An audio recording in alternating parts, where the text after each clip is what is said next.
Daniela Rossell was born in Mexico in 1973 in Mexico City, Mexico.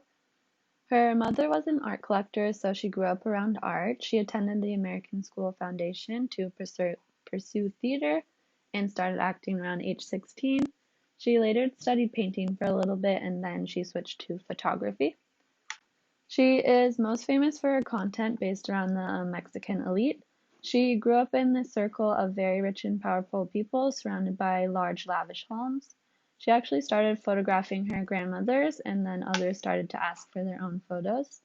She is the granddaughter of two Mexican governors, so naturally there was some criticism surrounding her work. Instead of focusing on the documentation of the urban poor villages in Mexico City, she focused on the wealthy subjects in her direct circle. The subjects of her photographs are friends and family, although they're mostly unnamed. All these women volunteered to have their photos taken, and each subject chose how they would like to be pictured. The artist herself believed that they were influenced by the American culture. The women are often surrounded by kitschy, over-the-top architecture, stuffed wild animals, crystal chandeliers, and sometimes even portraits of themselves. Her photographs usually have a slight gold tint to them and sometimes hues of red and blue.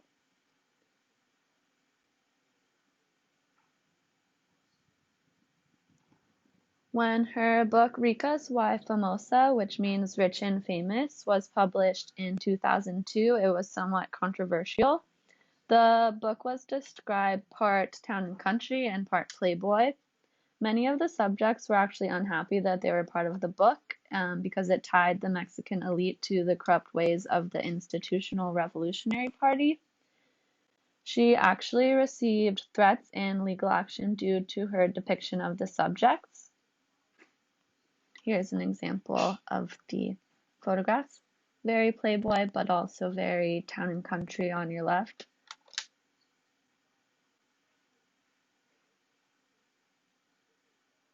And I don't know if some of you have seen the one on the left. It looks like Kendall Jenner copied this photo on her Instagram.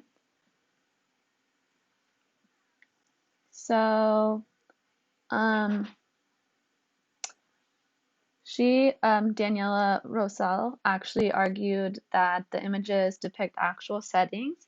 The photographic subjects are representing themselves, and any resemblance to the real-world events, it's not coincidental. The public actually named these women the poster girls of corruption. Artspace San Antonio summarized the photo book like this.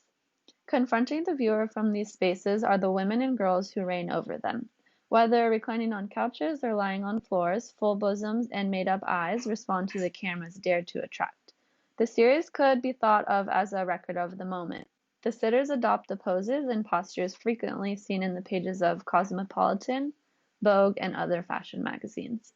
While commercial products are not the focus, these women do seem to be in the business of selling something, perhaps themselves and their lifestyles.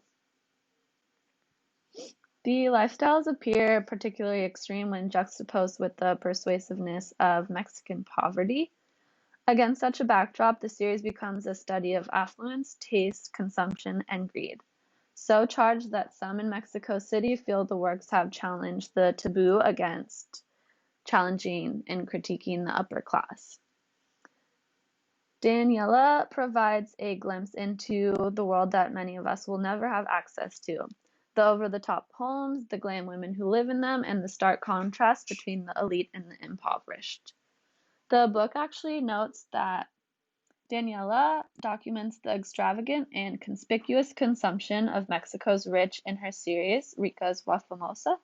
The women who sit for Rossell's portraits are like rare hothouse plants, nurtured in an overheated environment that they can seldom leave because of the constant threat of kidnapping. While her work has been shown internationally, the greatest meaning is found in Mexico. Her photographs are free from the interest in folklore and tradition that engaged Mexican art and photography in the past, and fix the country's international cultural identity. Moreover, they were not conceived as a visual example of abstract theory, but they formulated out of actual social conditions. Thank you.